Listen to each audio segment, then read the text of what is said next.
Hello and welcome to the Gaggle, where we challenge and, if necessary, destroy media narratives. I'm George Samueli. It is now 9:10 p.m. in a very miserable, cold, utterly gruesome um, evening in Central Europe, in Budapest. But more significantly, more significantly, we're about 4 or 5 hours, depending on which state, 4 or 5 hours from the closure of the earliest polling stations. So I think Virginia will be closing in about 4 hours, in less than 4 hours. I think Pennsylvania. Well, Pennsylvania, they're going to hold it over for a little bit. They've extended the closure hours in Pennsylvania, but within a few hours we will know some. So Bustelo, very good. Bustelo Maserati says, "Eat some goulash, make you warm." I definitely think that that's probably the best way. Here when it's cold and dark and nothing at all to look forward to, because spring is so far away. Um, there's not much you can do. I mean, I think goulash is one solution. A better solution is just to drink. Imbibe. As much alcohol as you can. There's nothing else to do. I mean, it gets dark. Around about lunchtime, so the evenings are long, and the days are very short. So whatever you can do. I mean, goulash does it for some. Scotch does it for others. But anyway, the election clearly is moving along in a very interesting fashion. So we're going to be doing some live streaming later on tonight. So maybe around. Maybe around 8 p.m. Eastern time, and which would be around 2 a.m. here in Budapest. We'll do our first live streams. We won't do, I mean, we'll have a live stream. Do an update on how things are going, and then we'll break and then come back and do another update in about an hour or maybe 2 hours or so. I mean, I don't think there's any real point in just staying online and talking without any new developments. So that's why I think we'll do our first live stream at 8 p.m. Eastern time. I think we'll have some good results. At least we'll have a good a proportion of the results already in by then, so we'll be able to make guesses about how things are going. And then we'll have another one in about an hour after that, and but again, we won't stay on for too long, because it's really boring when people just simply talk and talk and they got nothing to say. I mean, we've got the news, we've got the upgrade on the news, so we'll basically do an update, talk a little bit, analyze, and then we'll resume in about an hour. So as we see it now, clearly the Democrats have fallen short on the early voting. That hasn't happened. The early voting, whether in-person early voting or the mail-in early voting, hasn't materialized, hasn't delivered for the Democrats what they needed, what they wanted to build up a firewall against election day. They knew that Republicans are going to show up on election day, and they needed to build up the firewall that they had in 2020, when the Republicans had real difficulties basically matching those numbers. But they haven't so far. The Democrats, obviously, the early voting has fallen far short of their early voting in 2020.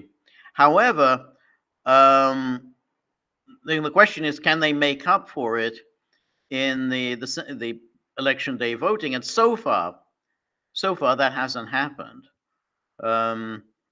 Basically there haven't been any great show of force in Philadelphia. The places where Democrats would have to show up in great numbers on election day in order to counteract the Republicans, who like to vote on election day. But there haven't so far been any great show of force in Philadelphia, in Milwaukee, in Detroit, where the Democrats would be where the Democrats would win their election day votes. So that's, I think, clearly and a significant pointer. The question then arises, and that's going to be the really interesting issue, is can Harris make up for the loss of the minority votes? So clearly the minorities are not enthusiastic about her. So the black vote so far hasn't shown up. The Hispanic vote has so far not shown up. So Harris's strategy is to look for the women, the Taylor Swift vote, those single women, those young single women who are going to vote en masse for Harris, because that's really her strategy, because the minorities are just not showing up for her. But where there is enthusiasm for her is among those the Swifties, the Taylor Swift crowd, and now we'll have to see about that. We'll see whether that's going to do the job for her. The calculation is a little tricky for her, because it doesn't look. I mean, I haven't seen any indication that her chances of winning the Sunbelt states, the three key Sunbelt states, Georgia, Arizona, and North Carolina. I mean, they don't look good for her. So that's obviously a problem. I mean, Georgia is the one to watch, because the Georgia results, I think Georgia, they close at 9 p.m. Eastern time, so that's going to give us a good indication of how things are going in Georgia. But that's if she doesn't take any of those three Sunbelt states, then she has to hold the line on the three Great Lakes states, so Wisconsin, Pennsylvania, and Michigan, and that will be quite difficult, because I think if Trump takes just one of those, then he's president. He will have won. So he only has to take one of them, and it's a pretty close in each of those cases. Now, the issue of closeness is very interesting, because of course we only say it's close because the polls say it's close. That doesn't mean that it is close. So that's going to be interesting when the first results start to come in, whether that's correct, that the closeness, because we just say, oh, this is so close. This is there's nothing to separate the two candidates. We just simply don't know that that's the case. So we could be in for quite a surprise when it turns out to be not at all close. I find it difficult, but then I found it difficult all along to think of Harris as being somehow having any real popularity. I mean, leave aside the fact that she really never went through the primary process, and that she was just simply hoisted onto the ticket in July. And so really only needed to campaign for little more than 3 months. So obviously there's a real democratic deficit there. So that already is problematic. But there's also her unlikability, her inauthenticity, and her not really representing anything. And so that's why that seems to be a drawback. I mean, whatever else you can say about Trump, people obviously, can not like him, can not like his rallies and so on. But at least he does stand for something.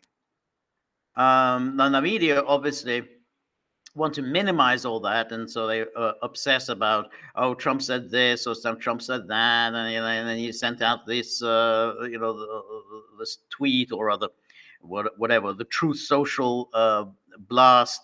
But at the same time, people know what he's about, and therefore you can always set aside your personal dislike of him and say, yeah, but I kind of like his views on immigration, or I like his stance on the economy. I like his policy on tariffs. There's things that you can support even if you don't really like the personality. The problem with Harris is there are no things about her policies you can support. I mean, what are those policies? I mean, coming up with something like, well, I'm going to give first-time home buyers, whatever it is, 50,000 or whatever, 20,000. Well, what's that going to do? I mean, that's just simply going to cause a housing shortage, and therefore a spike in housing prices. That in itself, I mean, just giving everybody a bunch of money only triggers inflation. That doesn't solve any particular problem. So, but that's about all she's got, and in everything else, she'll essentially be continuing the Biden agenda. She still hasn't spelled out in what way she will differentiate herself from Biden. Nothing at all. I mean, she just says, "Well, I'm not Joe Biden." Well, that's fantastic. And I'm a new generation of leader. Media right? Oh, new generation of leader. Well, she's 60 years old. I mean, yes, she's a new generation relative to Biden, but that's only because he's so old. But 60, it's not, you're hardly, hardly a spring chicken, and so therefore, it doesn't really mean much to say, well, I'm a new generation. So there is that's why I'd be very surprised if she were to pull this off. I think, granted that there is a very strong kind of anti-Trump vote. People will vote for candidate X who is not Donald Trump, and that no question there is that vote. But the problem is that isn't enough to get you over the finish line. I mean, there's got to get to the 51.1% of the vote, and that's where I think she would have great difficulties. And I think that's why the vote has not come out for her, or as Obama put it, the brothers have not come out for her, the blacks have not come out for her. They just don't find her in any way an inspiring candidate, and so the situation would be not dissimilar to what happened to Hillary Clinton. I remember Hillary Clinton's real problem in 2016 was that the blacks did not show up. They did not come out to vote for her. So it wasn't because Trump won, so many votes, and and there was a huge national enthusiasm for Trump. There was just simply a real lack of enthusiasm for Harris. Now, as far as I can see, the numbers, the early voting and the voting today, and we're only, as I say, we're just a few hours away from the closure of some of the polls, is that the Republicans are showing up, and they have shown up, and they showed up at the early voting. I think the Republicans really felt that they got their fingers badly burned in 2020, that they hadn't really organized properly and allowed themselves to be outmaneuvered by the Democrats. So they really have taken this election very seriously. They did, they voted early, and they seem to be showing up now. I mean, again, the sort of the rural blue collar vote is showing up. So long lines in the rural parts of the state. So that's clearly the the Republican strength. And so far, I mean, again, so far, from the numbers one can gather, the Democrat vote has not yet made its appearance. So whether it's Milwaukee, Detroit, Philadelphia, which is where the Democratic strongholds, they haven't made their presence felt. I mean, that could change within the next few hours. The Democrats are pretty good usually at getting their voters out. So we'll see whether that can be done. But they, it's going to be difficult for them because they haven't built up that wall, the safe harbor that they had in 2020, whereby whatever their deficits on election day, already they basically they had built up a big advantage in the early voting. They haven't built up this advantage now. Like in Pennsylvania, I mean, they had a 1.4 million advantage in the early voting in Pennsylvania. Now it's only 400,000 advantage in Pennsylvania. That's a huge difference. There's 1 million shortfall. So they're going to have, and that was a close election. It was Pennsylvania, but Pennsylvania was a very close. So that's 1 million that they've now fallen short. So they're going to have to they would have to find some, gaining 1 million additional votes on election day over the Republicans, and that seems a very tall order. So if these numbers hold, then you would have to say Pennsylvania will go to Trump, barring some, something completely unforeseeable. But you'd have to say the numbers suggest that the Democrats don't have the votes in Pennsylvania to pull this off. Anyway, let's take a look at our locals page. Our local subscribers who are always very good. And here let's go back to now. So Danaki says, Danaki, always good to see you, Danaki. Kedves George, dear George, place your bet. Will it be Communist Cami or Zion Don? Zion Don. If you bet Zion Don, you also get Mike Pompeo absolutely free of charge. This is probably the bestest, most beautiful offer ever, baby. Make Israel great again. Well, that's a very interesting issue because we kind of assume that is indeed the case. Trump has identified with Israel more than has Harris. However, you have to put in some caveats there. First of all,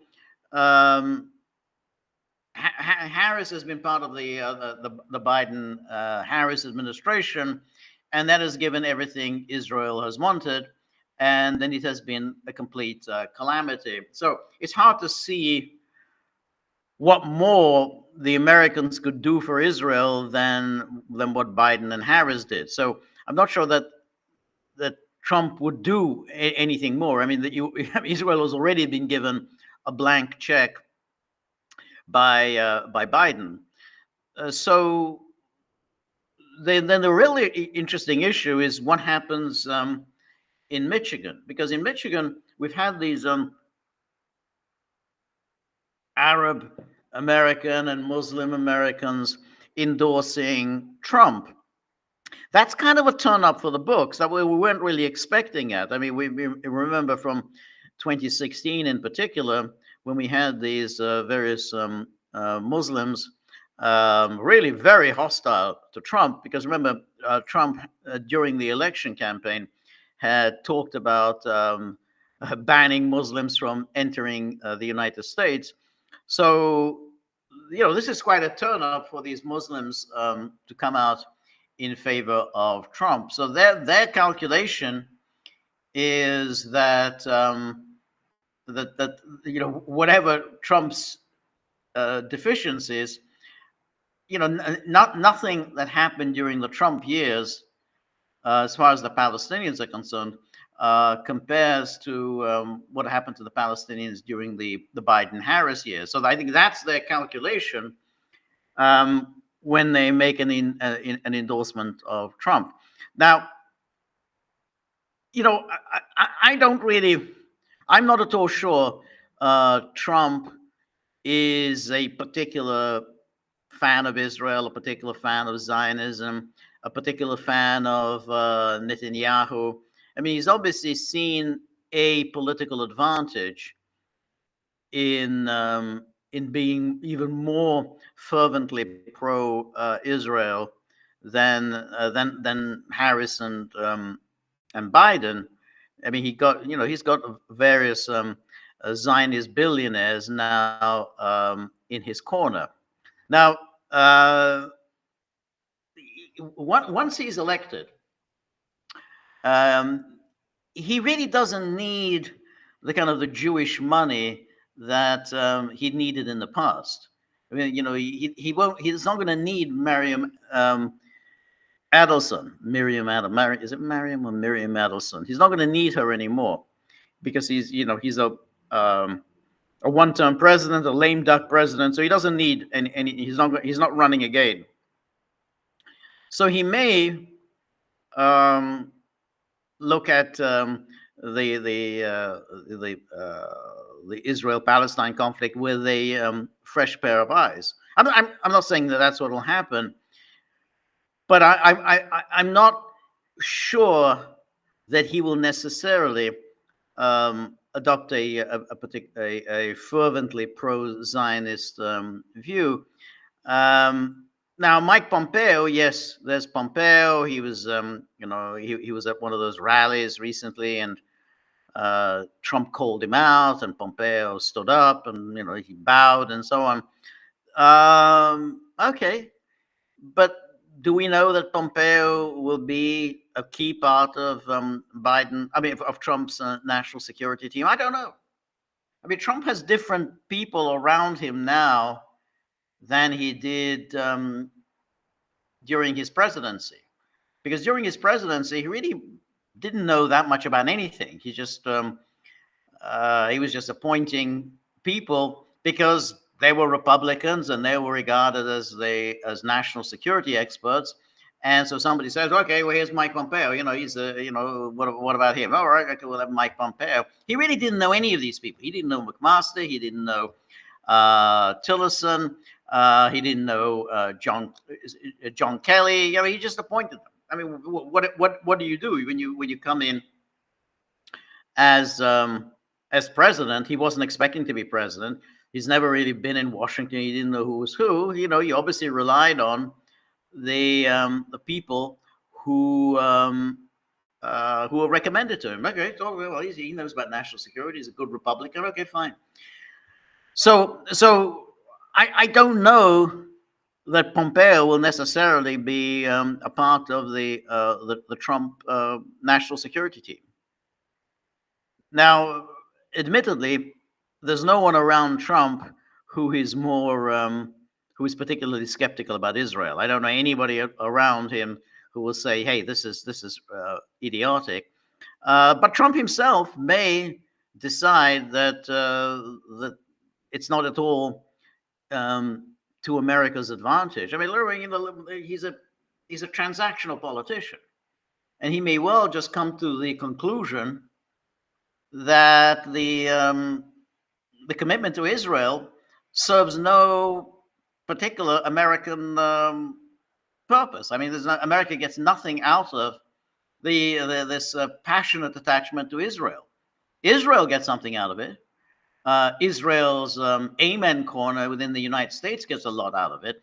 But what exactly does the United States get out of Israel? And if you look around the Arab world, you say, well, it's actually jeopardizing our relations with the Arab world, and particularly if Russia and China start moving in a big way into the Arab world, and harnessing their anti-Israel feelings.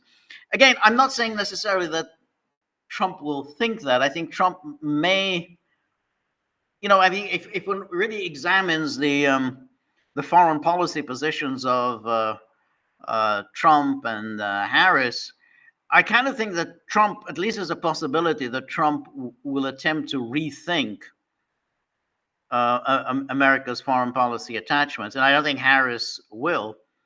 And if Trump wins in Michigan, if it turns out that this move by these Arab and Muslim Americans was enough to get him over the top in Michigan, then he might well say, hey, who has who wields political clout in the United States? Maybe Arabs and Muslims wield power, and one should somehow think in terms of others, not just the Israel lobby, who have political leverage. So, as with everything with Trump, it's up in the air. I mean, obviously, as I say, the assumption is, and this is the kind of thing that Michael Tracy keeps doing. And Michael Tracy, who's very skeptical of Trump, but Michael Tracy assumes that a second Trump term will be very similar to the first Trump term. So all the things that he did, like assassinating Soleimani, giving Israel everything that he wanted, giving the Golan Heights, recognizing Jerusalem as the capital of Israel, withdrawing from the Joint Comprehensive Plan of Action, Abraham Accords, all that he gave to Israel. The assumption is he's going to do the same thing in his second term. And I don't know whether that's a reasonable assumption. So that's why I kind of wonder whether that's necessarily what will happen. Then the question is that, well, what about Harris? Can we assume that a Harris administration will be a continuation of the Biden administration? I think that's a more reasonable assumption, because I think she's going to be surrounded by the same kind of foreign policy establishment types who surrounded Biden. I mean, not necessarily the same people, but people of the same mindset. And I think that they, will tell her, we got to stand with Israel and so on. Harris doesn't give me the impression that she's ever really thought anything about anything. I mean, she's a very ambitious person who has simply adopted whatever positions she needed to adopt in order to advance her career. So she was in California. She was, initially she was a tough district attorney saying, hey, she was going to send parents to prison if children they play their children played hooky and didn't attend school. Then she became this very liberal district attorney, liberal attorney general, um, and then if you recall when she ran in for president in 2019, she adopted all of the really very, very liberal positions of the Democratic Party. But then she abandoned that when Obama and the party leaders said that, essentially told her to knock it off because you're undermining Biden. I mean, she'd accused Biden of racism, and since Obama and the party leaders had decided that Biden was really the only hope for the Democrats in order to win the 2020 election, they told her to knock it off. Stop with all these attacks on Biden, and then she really didn't have anything much to run on, and basically she had to think of some new issue for her campaign, and so she invented a new issue, which is, hey, let's kick Donald Trump off Twitter. What that has to do with president or not, but that became her signature issue in 2019. Hey, let's kick Trump off Twitter, and she was cajoling the other candidates as well. Do you agree with me? Are you ready to adopt my view, which is that Trump should be kicked off Twitter? And of course, that didn't go anywhere. And so she was the first to drop out of the race. So that was then, and then now she's again a centrist. So there's no you could just simply say she's always does whatever is opportune. I don't see her in any way looking at Ukraine or Israel Palestine with any fresh pair of eyes. I think she's not capable of doing that. She's just too ambitious and just simply ready to go with the whatever conventional wisdom there is around her. And in that way, she's just like Hillary Clinton. I mean, Hillary Clinton, I think, was more intelligent, but essentially a profoundly unoriginal person and just simply a purveyor of whatever is the conventional wisdom of the moment.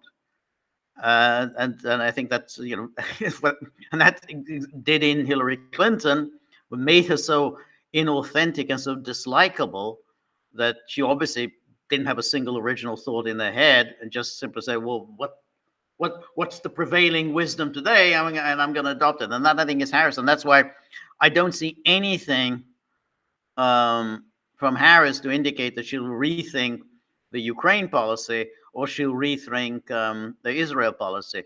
And I think in both cases, I tend to think that Trump may, rethink both. So, but anyway, thank you, Donoki. Robert, thank you so much, Robert. Thank you for your generosity. And then Robert says, my civic and other duties tear me away from today's live stream. That's too bad. But I will, of course, tune in tonight. Good.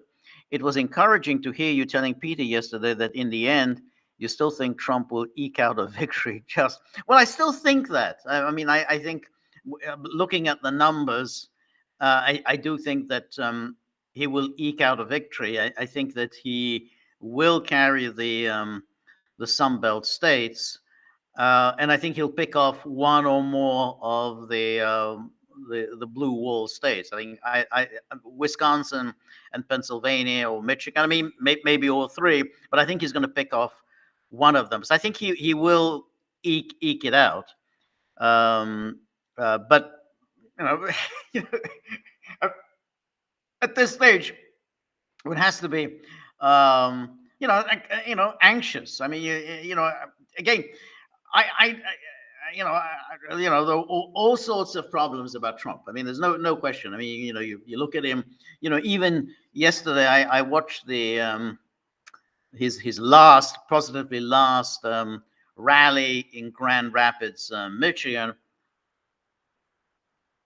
And and you kind of wonder, why does he have to be so undisciplined? I think why can't he just simply stay on message and just reiterate his message, reiterate his issues, and then wrap it up? I mean, why does he need to ramble in the way that he does, telling these anecdotes? Many of these, he's told these anecdotes many times before, and then going on and on and on about Elon Trump. I mean, every time he now speaks, he just talks at great length about Elon Trump, and all these things. But that's who he is.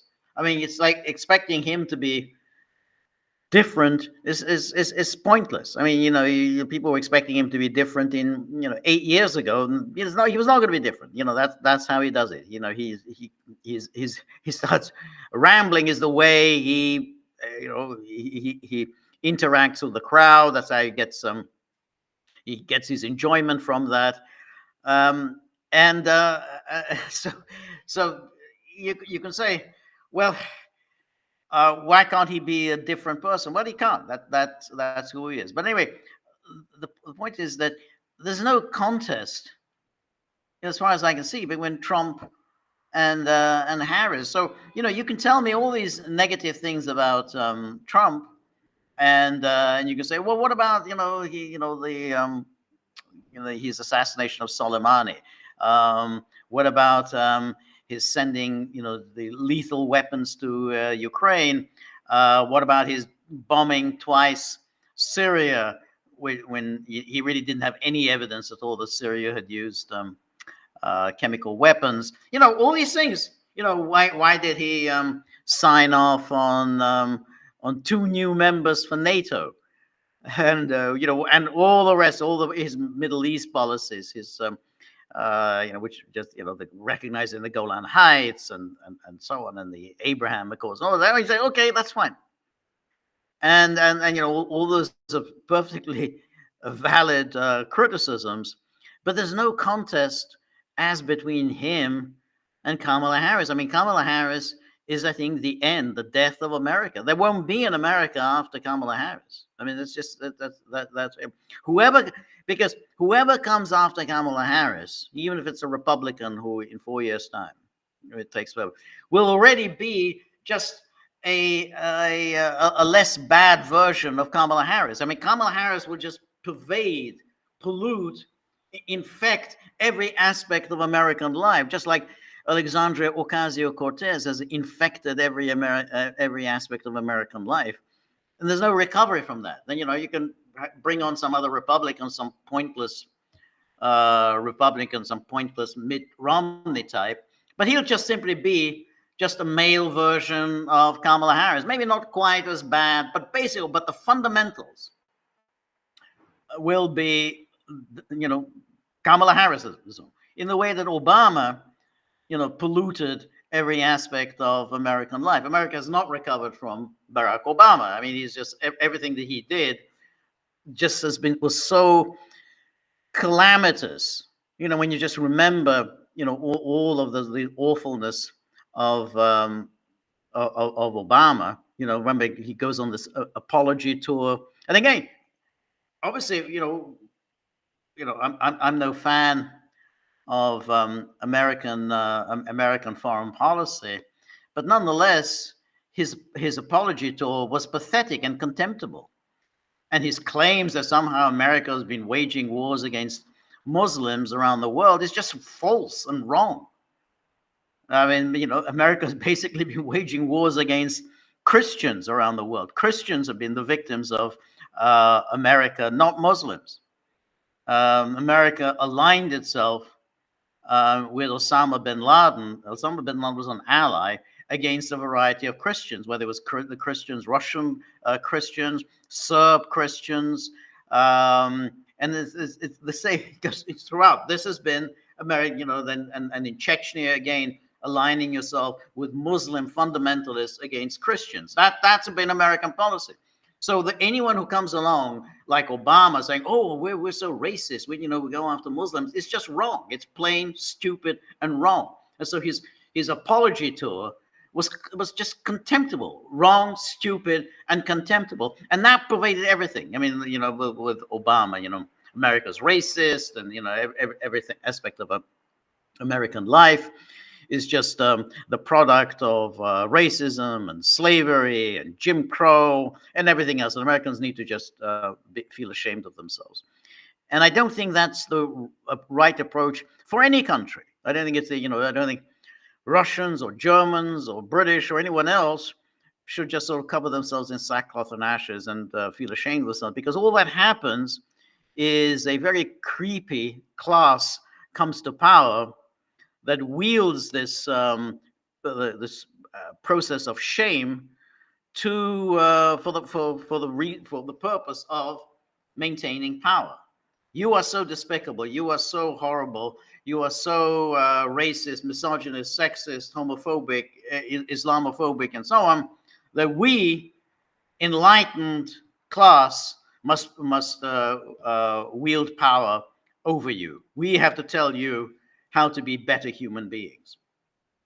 So when Hillary Clinton talked about the basket of deplorables, when Barack Obama talked about the guns and Bibles, when we had the George Floyd riots, where apparently all white Americans had to bend the knee in the face of black Americans. Every white American must bend the knee and do a mea culpa and say how they're, of course, so much worse and so much lower beings on the planet than any black person. All of that is in the product of Obama. And of course, Harris was very prominent in all of that. When Harris was openly advocating, they won't stop, they mustn't stop, they shouldn't stop, they won't stop. And she was talking about defunding the police, and she was providing money for bail for all the people who are rioting. That's who Harris is. Harris is just the female version of Obama. So once you have 4 years of Harris, there's no going back, because essentially what we will have had is 16 of the last 20 years. 16 of the last 20 years will have been ruled by Obama. And I don't think America can recover from 16 years of Obama. I mean, that's going to be 8 years of Obama. Then we had the 4 years, the interregnum, 4 years of Trump, when he tried to do something, not especially effectively, but he tried to at least arrest some aspects of Obamaism. And then, of course, we had 4 years of Biden, which was just simply a continuation of Obama. And then 4 years of Harris, also a continuation of Obama. So you have 16 of the last 20 years will have been under Obama. And America just can't recover from that. So if you want an America, you want some kind of a, in some, whatever America's flaws, it still is the old America, the civilized America.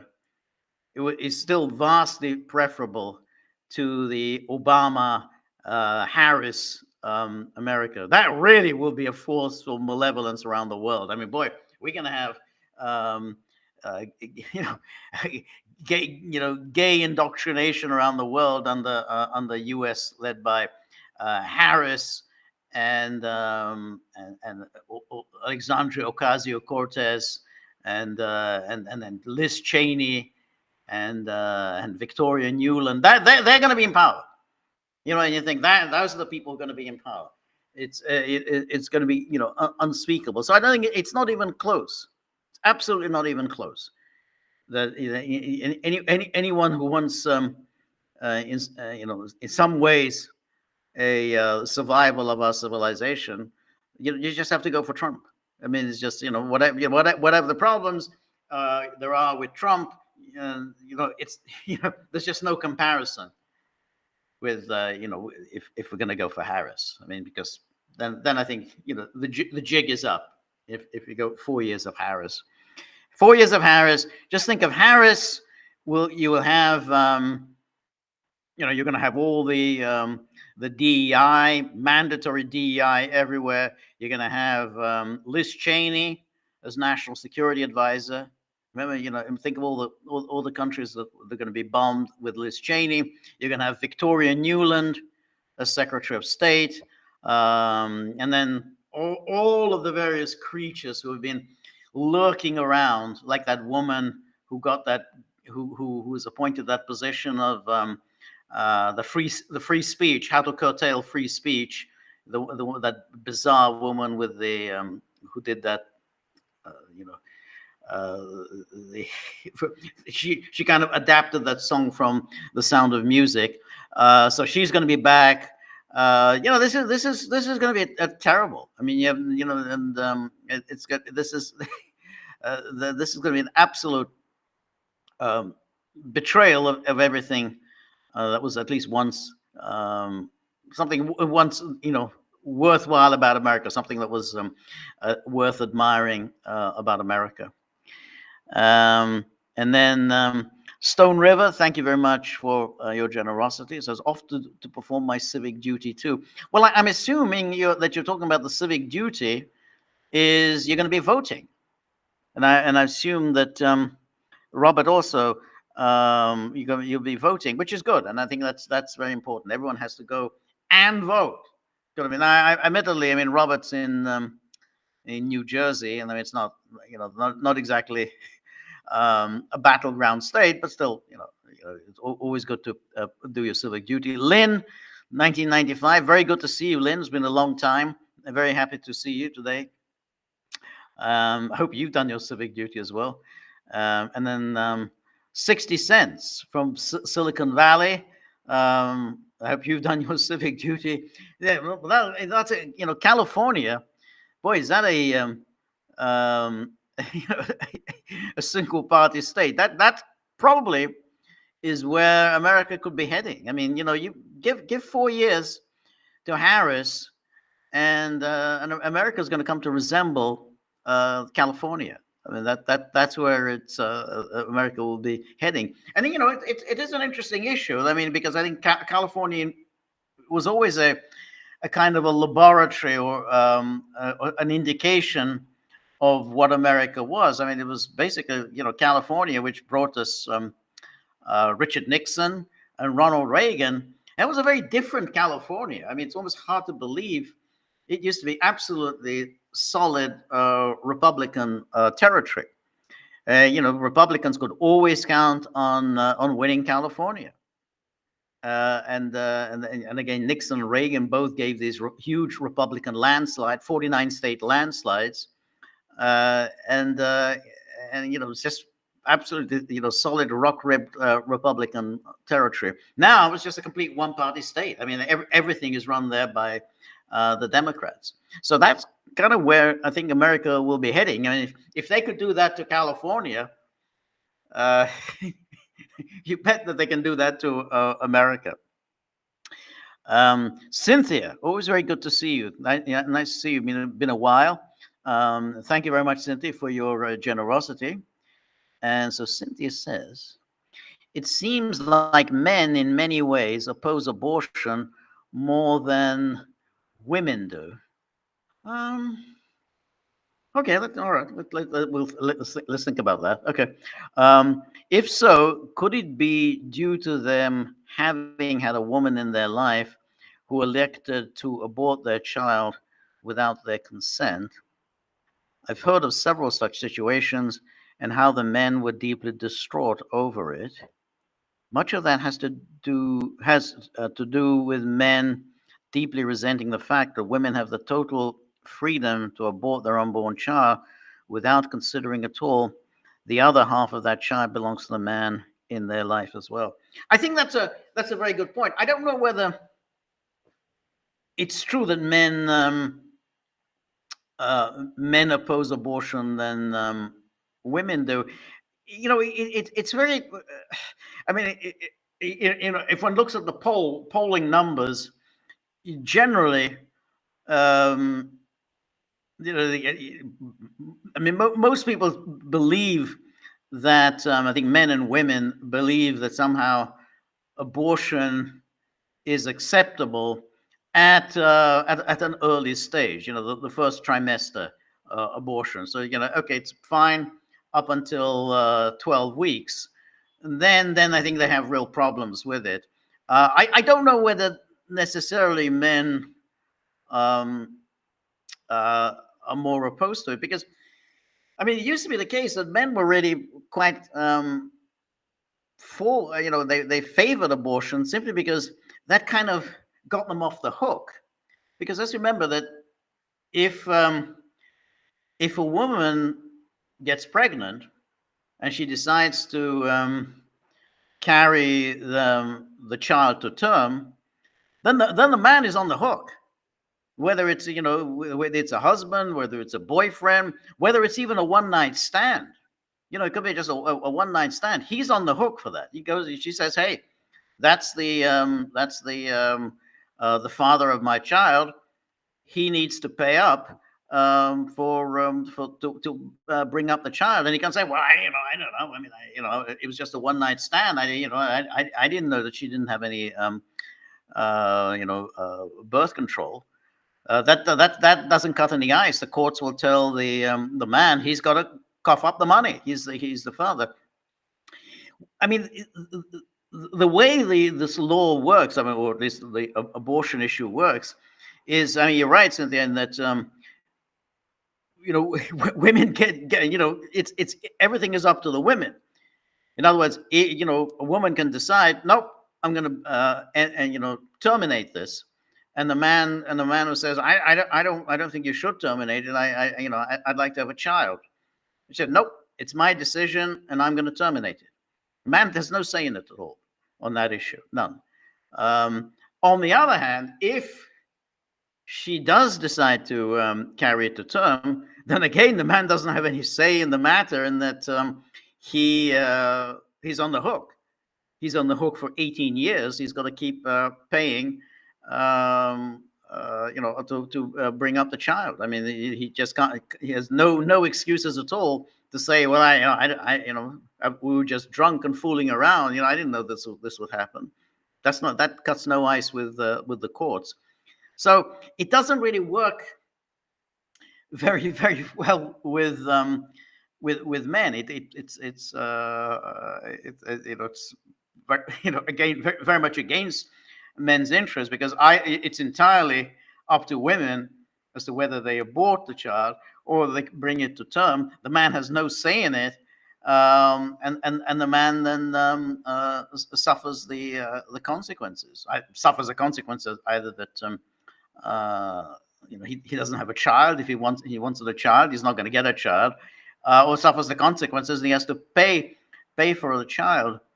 So it used to be, I think, the case that men, I think, were in favor of abortion rights because they figured that, hey, this is great. We can have a lot of sex without consequences. Great, okay, we'll have some sex, and then there'll be an abortion, and what do I care that it's been aborted? But it hasn't really worked that way, and so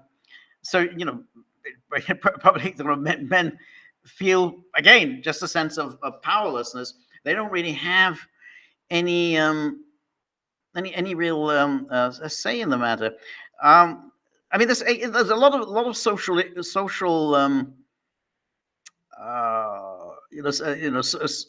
social issues where, again, it works very much to the disadvantage of men. I mean, if let's say, if one thinks of this sort of the social reforms of the 1960s, which said, well, abortion was obviously one of the big social reforms, but according to another so big social reform of the 1960s was easing divorce laws. I mean, divorce used to be quite difficult to get.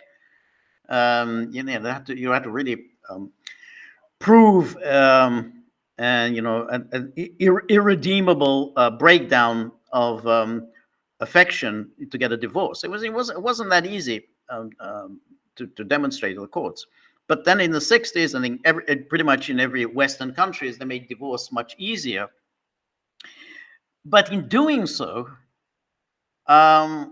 it really made life very difficult for men, because essentially, um, women could just break up, end marriages, and they got to keep the children. So the man was living a nice life, nice married life with his 2, 3 children, and then suddenly the marriage comes to an end, and the man doesn't see the children anymore. And other than the odd weekend, 2 weekends a month or whatever, but he still has to shell out money for the upbringing of the children. So he gets upbringing of the children, but he doesn't actually get to see the children. And I think this is so the divorce laws really didn't work very much to men's advantage. I think worked very much to their disadvantage, and I think it's contributed to the sort of the lack of children. Why people in the West are not bringing many children into the world. Why is the birth rate consistently lower than the death rate? Why populations continue to decline? What's the incentive to have children? I mean, if you have a child, and then suddenly you don't get to see the child, it's basically just taken away, then why would any man want to do that? And I think that's I mean, I think that aspect of it is very rarely explored. I mean, people, oh yeah, we have low birth rate because because of the economy and people don't have enough money and so on. I'm not buying that argument for one bit. People have children irrespective of whether they have money or not. It's never been a decisive factor as to whether people have children, as to whether they have money or not. But why would anyone want to have a child if there's a good chance, given divorce rates are about 50%, one in 2 marriages, pretty much everywhere, and that's in the West, in Russia, everywhere, 1 in 2 marriages end in divorce. So therefore there's a good chance that if you have children, at some point you're not going to have any children anymore. So I think that's so. I think that just going back to the abortion issue, I don't know, to be honest, whether whether men are more opposed to abortion than women are. Because I mean, again, if one just thinks about young women, obviously, they abortion's a big issue for them. But I think that's true about the young men as well. I mean, they just basically just think, hey, great, we'll have abortion, and sex without consequences. But I think that when it comes to later on in life, I just haven't seen the evidence that there's any particular difference among men and women about abortion. I think what is interesting, and I think we touched on this yesterday in the live stream, is how the rhetoric on abortion has changed. Because again, back in the 1960s and 70s, in the kind of heyday of legalization of abortion, the argument for abortion was precisely, hey, women are sort of sexually liberated, they should have sex, and then why should they be then saddled, burdened for the rest of their lives, because of one night of fun. And that was the argument, for abortion.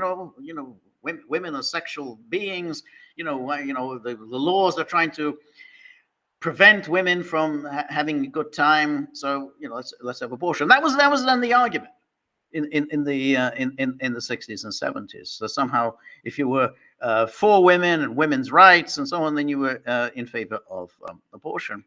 But then, as people kind of began to appreciate what exactly abortion was, the word abortion was just boom removed from the lexicon, and people talked about choice. It was about choice. Oh yeah, I'm for choice. Choice about what? Not choice. Choice. And we're pro-choice. Pro-choice. And as long as you didn't say choice about what exactly, that you just simply say pro. Well, who isn't pro-choice? Well, obviously I'm pro. Everyone wants to have, should have choice. So it became pro-choice. Um, and then we're not even using the word choice. We've got the new lexicon, which is a reproductive care, reproductive freedom. We're in favor of reproductive freedom. So you're talking about the exact opposite of what abortion is. I mean, you're talking exact opposite of reproduction. But it sounds, oh well, of course, reproductive freedom, which sounds like you want to provide women with prenatal care and postnatal care and all these other things. Doctors making sure that pregnancies are going smoothly and so on. That's what it sounds like. They say, well, yeah. For reproductive care, and that's the language they use. That's the language Harris and Waltz use, which is reproductive care. And then they seized on that issue of IVF, which was was an Alabama court, which was of course overturned by the legislature. They said, well, Waltz were talking about, oh well, this, I wouldn't have a family if it weren't for IVF. And it turns out, of course, he lied about that. His wife got pregnant without IVF. I don't know. He just lied about it. Whether he doesn't know what IVF means, but whether he lied deliberately or was just ignorant about what IVF meant. Either way, he was very much about, oh, it's about my family. And so suddenly abortion means having a family rather than the exact opposite. And then Harris and Waltz, and of course Michelle Obama, are talking about somehow women's health is in real danger because of abortion restrictions. Apparently, women are sort of bleeding out in parking lots because they can't get health care in hospitals. They're just bleeding. They're bleeding to death in parking lots, and or they're carrying stillborn children in their womb, and because no doctor will provide them with treatment. It's such a wild, loony presentation, but it just shows how much the pro-abortion brigade now realize that you can't say it. I mean, you keep saying this is our big issue. This is our big issue, but what is this big issue if you can't even articulate what it is this big issue is? Oh yeah, abortion. But you can't say it, because if you said it, people will suddenly realize, well, yeah, you're killing an unborn child. That's your big issue, the right to kill an unborn child. Well, congratulations. You found a fantastic issue. So that it's just very interesting how this is formulated in this very deceitful way. It's like, but in terms of the like gender affirming care. Notice how this language is used, gender affirming care, which sounds very good. Well, yeah, you want gender affirming care. And then you realize, well, what does gender affirming care means? It means grabbing children and performing genital mutilation on them. That's gender affirming care. And they do it to children. That's the extraordinary thing. They're doing this to children. But you call it gender affirming care.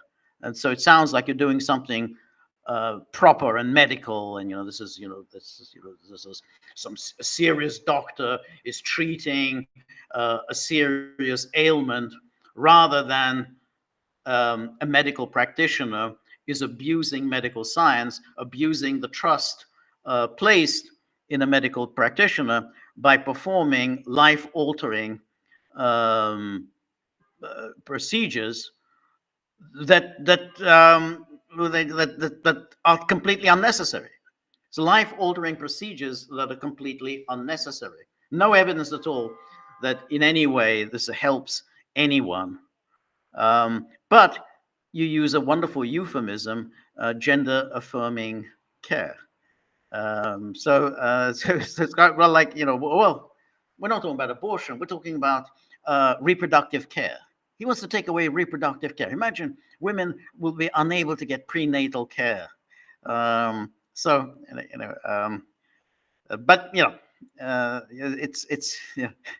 Anyway, thank you very much, Cynthia. Really appreciate your generosity. Very good question. W. Baker says shorts and short sleeves here in Alabama. God, you're so lucky. If Orban goes for any reason, there's a sunny place over here for you. Thank you. That's not a bad. That's not a bad, and it's a very interesting issue because Orban, who's detested through much of Europe, and in Brussels certainly, in Washington under Biden and Harris. If Trump fails and we get Harris, Orban will be a much diminished figure. I mean, Orban has been throwing his weight around and flying here and flying there, and dealing with everyone very arrogantly, commendably. I like that very much. But he's been doing that because of his association with Trump. He is, he's been expecting the return of Donald Trump. He openly advocates for the return of Donald Trump. So, and that gives him a cachet. I mean, he's maybe the next president's best friend in Europe. If Trump fails, then he'll be a very diminished figure. He's not going to have any powerful friends in his corner, and that will make him vulnerable. I mean, if things, if Trump wins, then Orban, I think, will be reelected, comfortably in 2026. But if Trump fails, then I think the opposition will get a huge boost. Particularly, they're going to get a boost, obviously, from Brussels and from Washington. Then I think Orban might have difficulties re-elected. So Orban is watching this election very closely, and I think his political future is very much now tied to Trump. Now, if Trump wins, then of course Orban is golden. I would imagine he will probably be Trump's first visitor in the White House. I can see Orban, flying in, soon after January the 20th. I can even imagine Trump laying on a state dinner for Orban. I mean, Orban has shown himself to be his best friend in Europe. Big advocate in Europe on behalf of Trump. So Trump will probably reward him. Yeah, but by the same token, if Trump fails, Harris, Orban has already had a hard time with Biden, and particularly Biden's ambassador in Hungary. He's going to be even worse with Harris because he has been so explicitly on Trump's side. Harris will definitely try to oust him, do whatever she can to oust him. So, your offer of a home in Alabama sounds very tempting. Shorts and short sleeves. I'm no, as you made clear, I'm no fan of winter. I don't like these changes of season. It doesn't agree with me. So I'm a Four Seasons person. I'm not a Four Seasons person. Cold, dark, leafless trees. I mean, what's good about that? Anyway, and W. Baker, thank you very much for your generosity for the hounds. Yeah, I'll let them know. But they're so unimpressed with me that even when I tell them, hey, here's some more money, say that's the lot. That's all you can come up with. So, but I will definitely transmit your message. Anne Marie, always good to see you. Thank you very much. Anne Marie, I'd like Anne Marie, who's our kind of resident musical expert and scholar, whether Anne Marie could also recommend some musical pieces for our the Gaggle Music Club. Some interesting pieces that not necessarily particularly well known, but if you can recommend things, that would be great.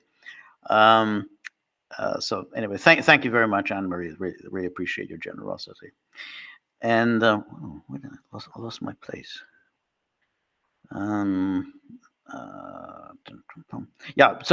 Baker says, talking to my sons, 31 and 28, a physician and a certified public accountant, respectively, who both deal with the public at a granular level, Harris indeed does represent many women of that age. Absolutely incompetent, shallow, vain, total narcissists. I kind of, I agree with that, and I think that's also the secret of Harris's appeal. Just as there was a definite secret to Hillary Clinton's appeal. So we look at her and she's so unlikable, she's just so awful. But there are so many women who nonetheless identified with Hillary Clinton, and the same goes with Kamala Harris. I mean, she doesn't have any of the sort of traditional background that women had. I mean, she's been single most of her life. She doesn't have any children of her own. She has associated herself with men, kind of powerful, rich, powerful men who helped her career. Willie Brown, Montel Williams, and now finally, she married Doug Emhoff. He was a very successful, wealthy lawyer. So you can see she's always making these attachments in terms of what it does for her career. And then, of course, opportunistically, she tries to talk about somehow Doug Emhoff's children are her children. But of course, they're not her children. I mean, by the time she married Emhoff, his children were, of course, fully grown, and therefore she wasn't in any way a mother to his children. So that's who she is, and I think a lot of women identify with that. They say, yeah, they're the women who indeed are shallow and narcissistic users. That's basically their attitude towards relationships. It's just how you use relationships to advance your goals. And absolutely, she's incompetent, because nonetheless, despite her obvious incompetence, her career continues to advance. She knows who the powerful people are, and even when you look back on her career, I mean, it's not just based on that she formed these attachments to powerful figures. Willie Brown, obviously a very powerful figure in California politics, but that she also behaved treacherously. She was treacherous to the San Francisco DA, because almost from the start she was eyeing the next prize. Not because she was a particularly good prosecutor. She knew anything really about prosecution, but she wanted to be the San Francisco DA, and then moved up into the sort of California Attorney General, and used all of the familiar identity politics to advance herself. Now, I saw this guy Andrew Neil, this awful person. He's this English journalist. People are probably familiar with him. He did did a lot of these shows on BBC, and before that he was the editor. He was a Rupert Murdoch kind of hatchet man. He was the editor of the Sunday Times and so on. Anyway, he was on some show or other, and he was saying, "Oh, it's really great. Kamala Harris. She hasn't played identity politics during this election." But her whole career is based on identity politics. It's completely based. There's nothing to her other than identity politics. She got the gig to be vice president entirely because of identity politics, because Biden, beholden as he is to the sort of the Democratic Party, the Democratic Party activist, Biden promised to appoint a black woman as his running mate. That's how she got the job. So to say, "Oh, she hasn't really played the identity politics," but that's because she basically hasn't done anything. I mean, her whole campaign was based on one thing and one thing only. She hates Donald Trump. She's against Donald Trump. She's made the election about Donald Trump. So that's why there wasn't really time. She's only run this campaign for 3 months. There wasn't time to do the identity politics shtick because everything was really about attacking Trump. She has nothing else to say other than, well, Donald Trump this and Donald Trump that. But everything about her throughout her career has been about identity politics, and she was doing identity politics when she was running in 2019 for the party nomination. She did identity politics. She was attacking Biden for being against busing. It was actually one of the best things that Biden actually did was Biden did oppose busing, which was a terrible policy. Most people have forgotten about it. It was a horrific policy, deeply unpopular, and didn't do any good at all. But she attacked Biden for his taking a very sensible position in the 1970s, which was busing is terrible and is very unpopular among his constituents, and was hurting, which is what he really cared about, which is really hurting the Democratic Party. It hurt the Democratic Party because they had associated themselves with busing, and it helped elect eventually Ronald Reagan because precisely the essential white Americans turned to the Republicans, since the Democrats were identified with busing, enforced integration. But she came out, "Oh, well, busing, that little girl was me." And so she starts attacking Biden for being a racist because he opposed busing. So her whole career is based on nothing other than identity politics. So this idiot Andrew Neil said, "Oh, well, it's really good. It's very commendable that she hasn't made, this campaign about identity politics." Anyway, but yeah, I have, I agree. Incompetent, shallow, vain, and total narcissist. That's very well put. That's exactly who she is. Obviously incompetent. Has terrible VP. The one accomplishment as VP. In fact, the exact opposite. Terrible on the border. Then she went there at that Munich conference in February 2022. Encouraged Zelensky. All terribly incompetent, and she has no understanding on any issues at all. You just point her in the right direction, and you just spout forth. And that's why ultimately the only thing that she's really happy to talk about is Donald Trump, because that's just so easy. I mean, everybody's already made all the points that she makes. I mean, she's learned all these lines. She's rehearsed all these lines about Donald Trump, and so just boom, let's fly. Ask her about anything else, she thought, then she kind of goes back to her idiotic talking points like, "Oh, I grew up a middle-class kid."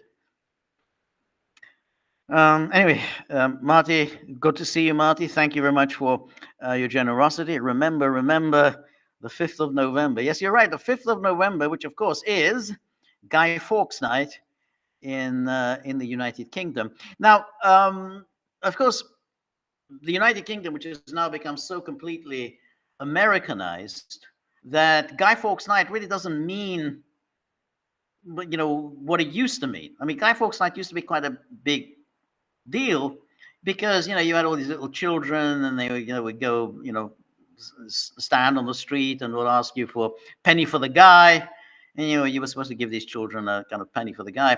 But now, because of sort of the Americanization of Britain, the British mark Halloween. When I was growing up in Britain, I mean, nobody ever marked Halloween. I don't think I'd even ever heard of Halloween. I never heard of Halloween until I came to the United States. But now they mark Halloween, and that's true. Everywhere it's now Halloween, and people having these playing dress up and so on. But that thing, which was distinctly British, which was Guy Fawkes Night, that's kind of been pushed aside. So remember the 5th of November, that's gone. As much else in Britain is gone, and now Britain just just adopts all these institutions or that America has as its own. Like it has Britain now has a Supreme Court. Used to have a House of Lords, but now it has a Supreme Court. Britain now has a National Security Council, just like America has, and prime ministers talk about their administration rather than about the government. They've adopted the entirety of American lexicon, and then including, of course, Halloween. Anyway, thank you so much, Marty. Robbie Michaels says, abortion is a signal of a declining culture. Yeah, I agree. Think of the transmutation in the US since 1972 and Roe versus Wade, and the August 15, 1971 abandonment of a solid dollar. These two disparate events are really related as they represent the thinking that has changed among the electorate. That Harris would be considered seriously in anything but a politically correct woke society would be otherwise absurd. Trump and the real threat, J.D. Vance, are a throwback to a more sane culture. I completely agree with you. I think that's exactly it, that somehow Trump and J.D. Vance do represent a kind of an older America, an America that that the people used to admire. I mean, it's hard to believe that there was a time when people admired America. They admired the sort of American energy and American ingenuity, American generosity, and that's sort of it's really gone now. And Trump did try to bring some of that back. I mean, when he talked about "Make America Great Again," he was in a way talking about that older, better America. But of course, the people who run America, of course, hate that old America. This sort of the because they call it the nativist, isolationist America. And maybe it was, but it was still an older and a better America. This sort of the America between the wars that was determined to stay out of the wars. The America between the wars that passed these neutrality acts and says that America has no business getting into wars that have nothing to do with its interests. That was an older, better America, and then somehow a different America emerged after 1945. But it was still was not really that bad. If you think about it, but it was started going into steep decline in the 1960s, and the various kind of conservative Republican figures who emerged subsequently tried to reverse some of it. Nixon, Reagan, but they were brought down. Brought down by decadent forces, particularly in the case of Nixon. So, and I felt that with Trump, when he makes these speeches, about America and about American accomplishments and American history, and and what America's done, and then you feel, yeah, that's kind of, if you're an American, that's what you want to think of your country. Settling a continent, creating the great universities, creating science and technology, the industries that were, the envy of the world. All these things that you did, you put a man on the moon. But that's not the America of Alexandria Ocasio-Cortez. It's not the America of Obama. Obama's the one who really, introduces the notion that the Americans should just simply be thoroughly ashamed of themselves because it's just America. It's just incorrigibly racist. There's nothing else, the only good thing about America, it's more or less what Obama suggested, is that, well, it voted for me. That's about all you can say, as far as he was concerned. Now, real narcissist. The one good thing America ever did was to vote for me. And then even that was taken away because then they voted for Trump. So yeah, I mean, that's really a problem. If Harris wins, I think that will be it. I mean, obviously, America will continue. People will still have children, and people will grow up, and so on. But I think it will be a very different America.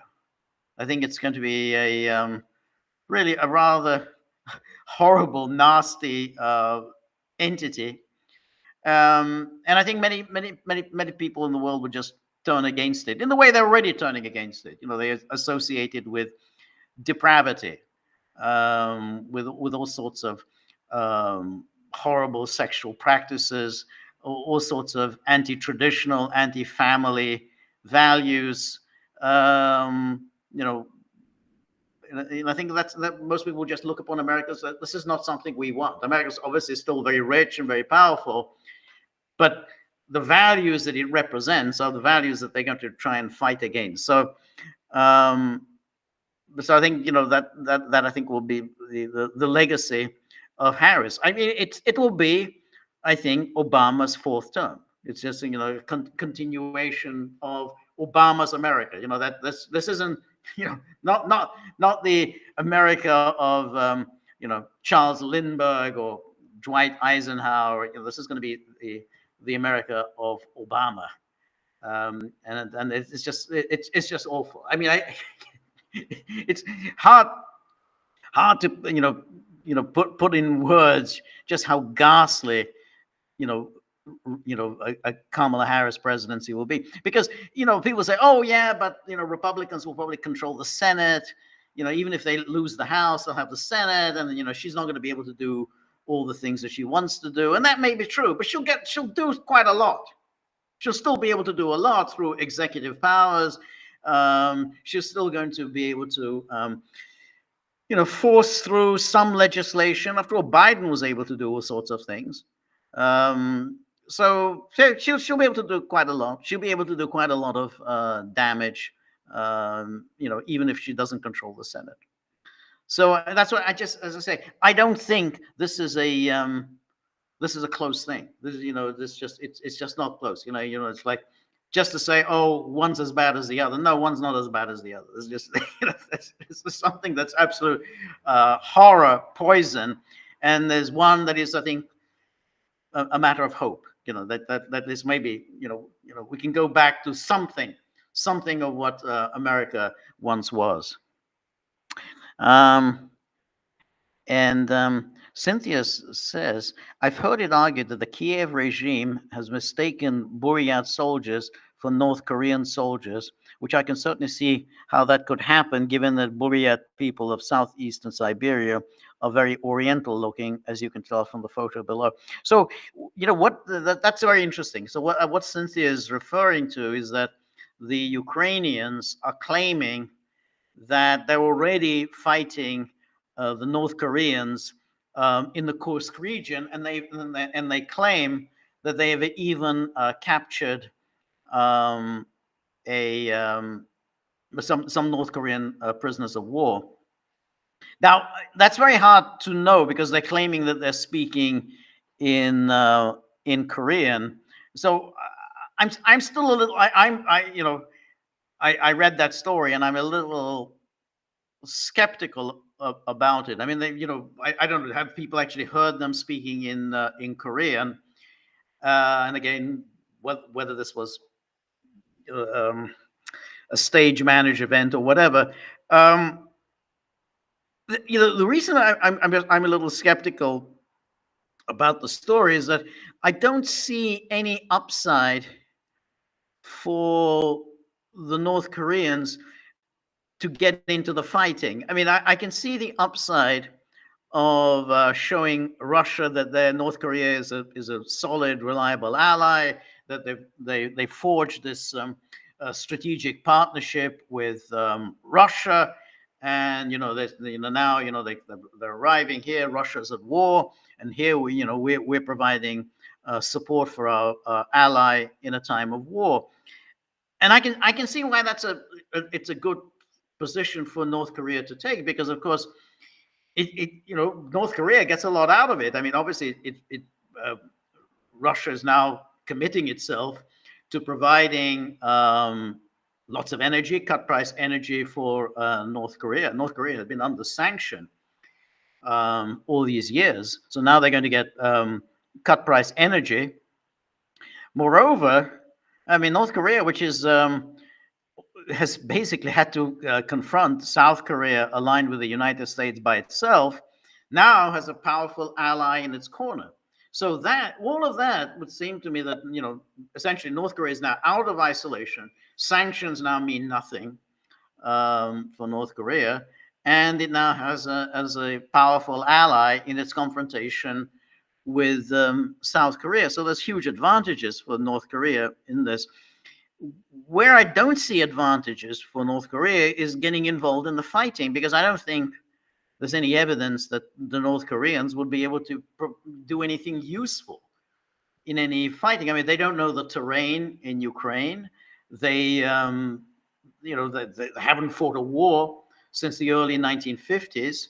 And the nature of war has changed a great deal. And this war in Ukraine is very different from any previous wars. I mean, its use of technology, its use of drones. So I just don't know that they could contribute anything much to the fighting. So my feeling was always that this was a kind of a psychological thing, that they're providing a boost for the Russians, kind of a shot in the arm, morale. Here we are, the North Koreans are here, and they might serve in some auxiliary function, behind the lines, helping the Russians. But this story that came out today about how there are these Korean prisoners of war that the Ukrainians have captured, I'm not buying it. I don't believe it. So I think something is being played on us. We'll have to wait and see. But I just don't think that it makes any sense to try to push the North Koreans into the front lines so that they get captured as prisoners of war. So I take your point that the Ukrainians may have confused Buryat soldiers for North Korean soldiers. I take your point, but the story that I read is that this prisoner of war was speaking in Korean. But let's see about that. Let's see whether that's going to be confirmed, that he was actually speaking in Korean.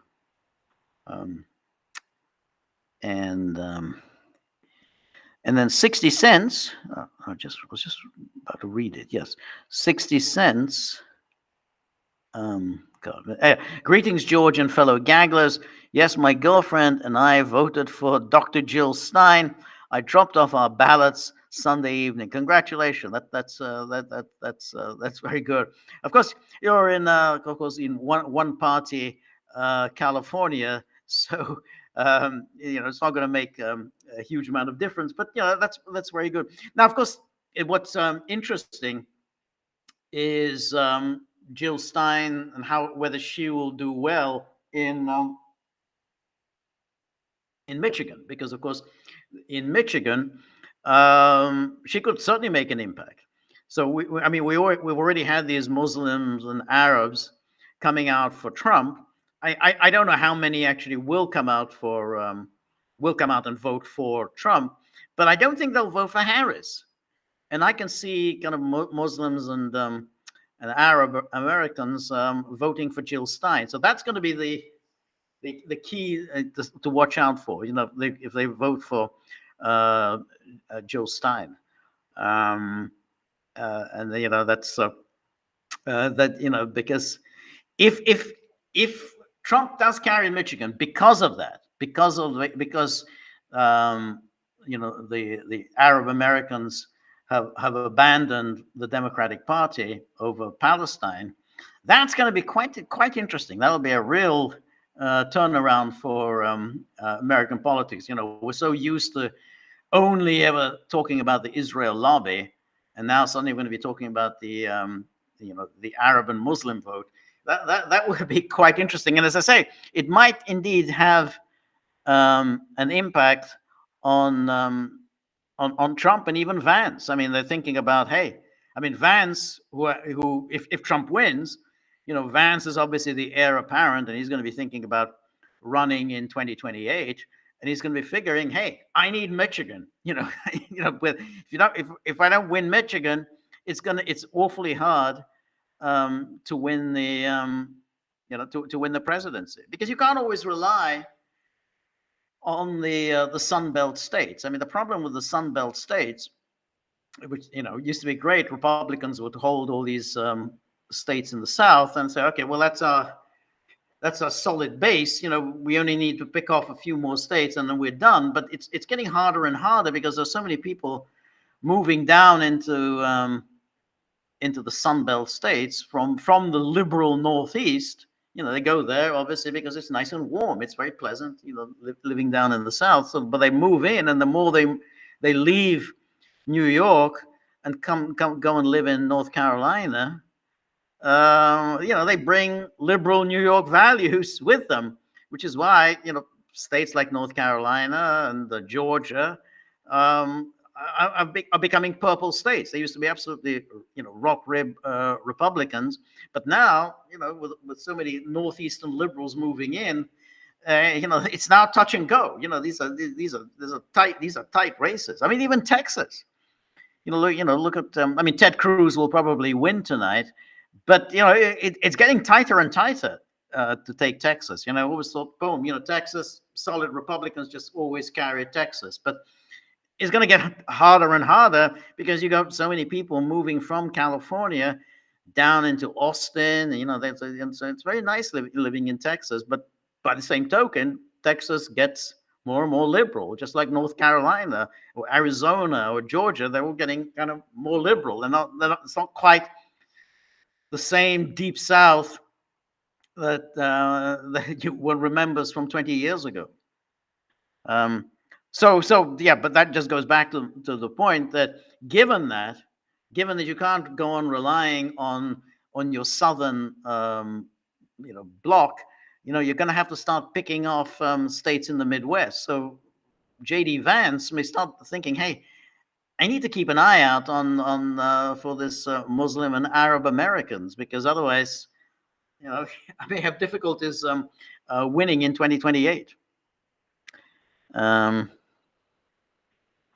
then W. Baker, apropos of what we're talking about, Orban and shorts and short sleeves. He says, you got to give Victor kudos for his gamble. We like him very much down south.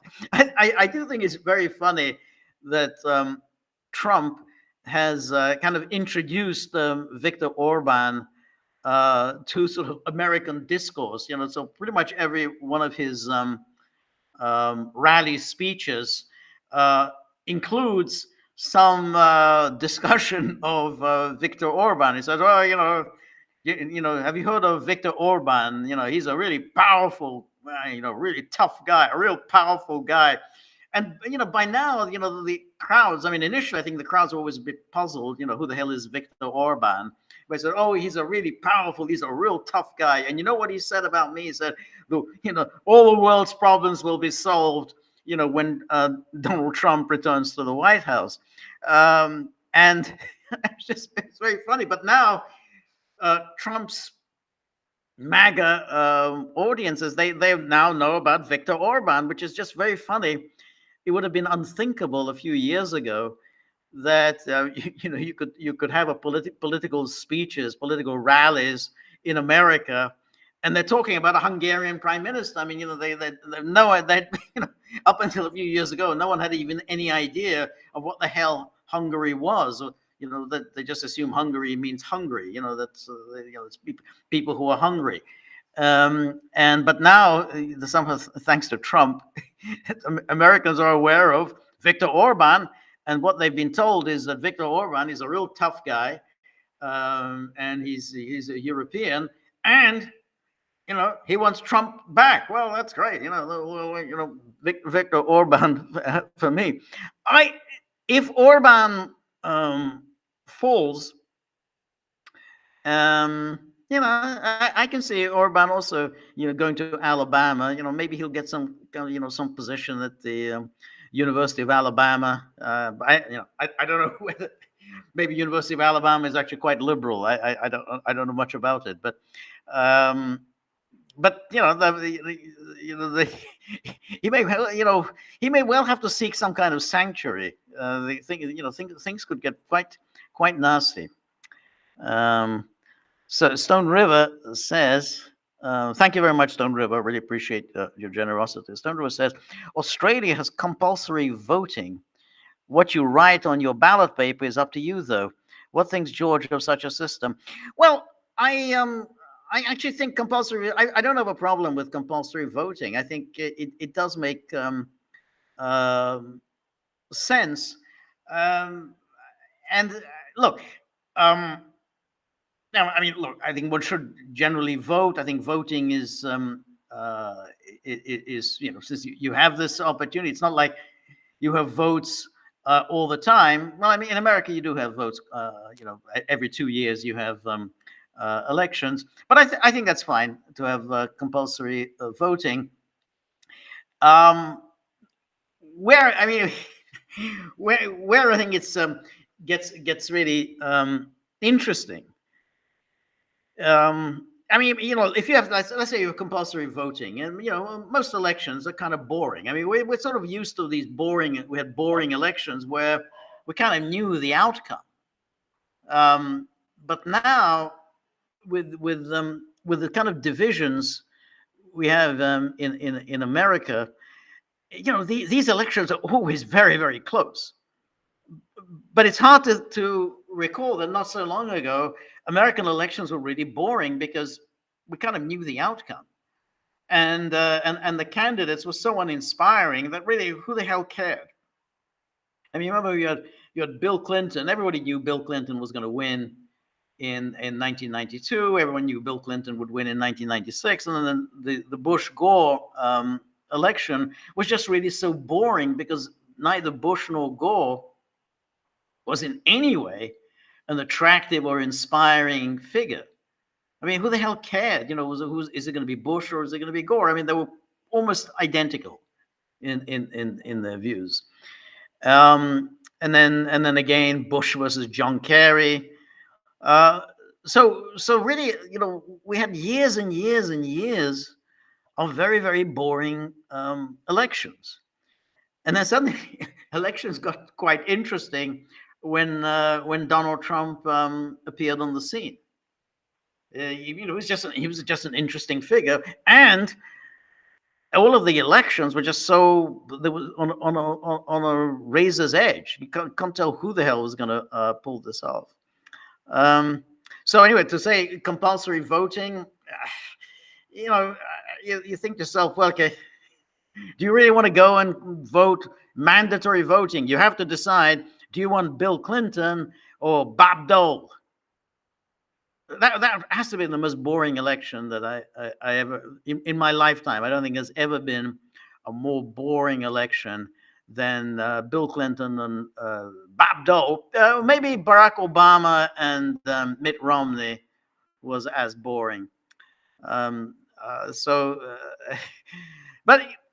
in terms of boring election, imagine Keir Starmer versus Rishi Sunak. Now that's a boring election. I mean, like, you have to think about both who is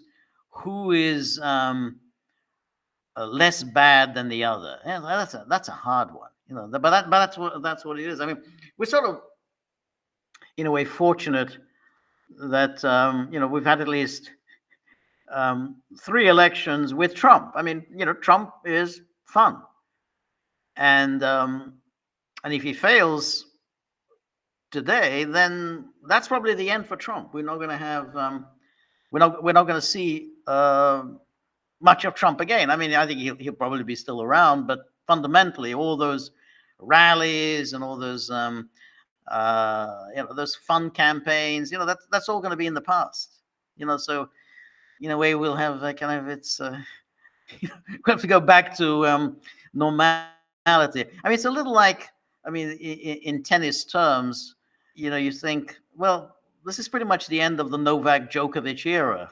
You think, well, God, we were sort of fortunate to have lived through all these years of Novak Djokovic, which was always kind of interesting and entertaining, and it was just fascinating watching him prevail, when everything was going against him. But that's, it's these things come to an end. So it may happen, and then that's it. We'll be in the post-Trump era, and I mean, obviously, the consequences for America are horrific, but also, it's going to be really boring after Trump.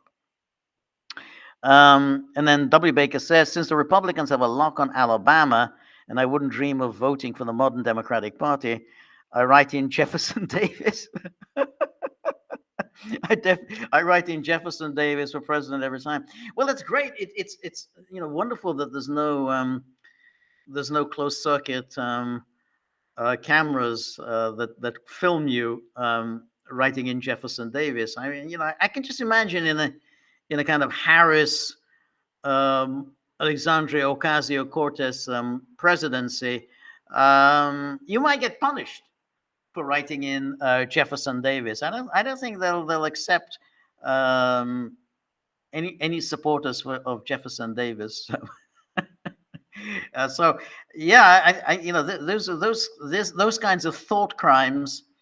I might maybe, if you remember during the summer of George Floyd, and they were tearing down all these statues, and all these horrible creatures would come on television, even on Fox News. Like this woman on Fox News, Jessica Tarloff. Oh yeah, the Confederacy. Well, they were just fascists.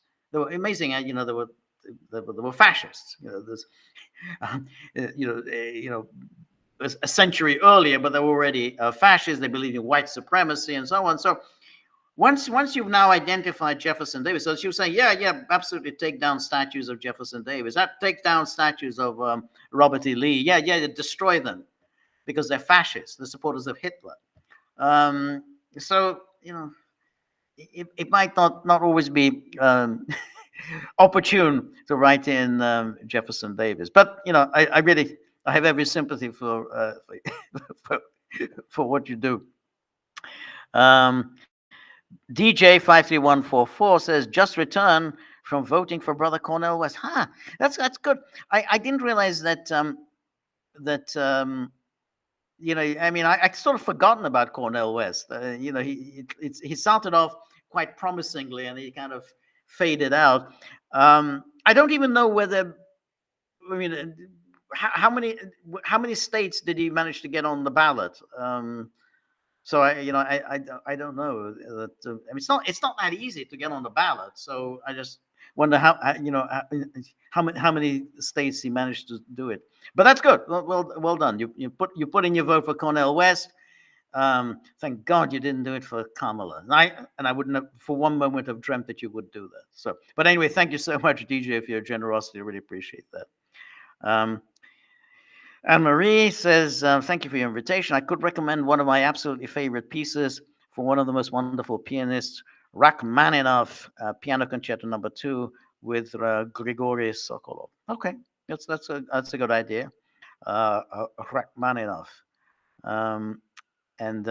Yeah, that's good. Thank you for that suggestion, So any other suggestions? Any for people for entries for the Gaggle Music Club would be most welcome. And what would also be most welcome is suggestions for a theme for the next week's film club. Because I was thinking of going back to an idea. I can't remember who came up with this idea. Maybe Marty, but maybe I'm misremembering. That uh, have a contest between films that feature classical music. So choose a film that features classical music, and there's obviously you could right away think of Amadeus, and I was also thinking of Death in Venice. The Death in Venice features a lot of Mahler's music because they changed the film. The figure at the center of Death in Venice was a composer rather than a writer, as he was in the Thomas Mann novella. So that's two. But if anyone else can think of other films that feature classical music, that would be interesting. Otherwise, just having suggestions for the theme for the next week's film club. That would be absolutely just bung it in. Really would be really appreciated. And then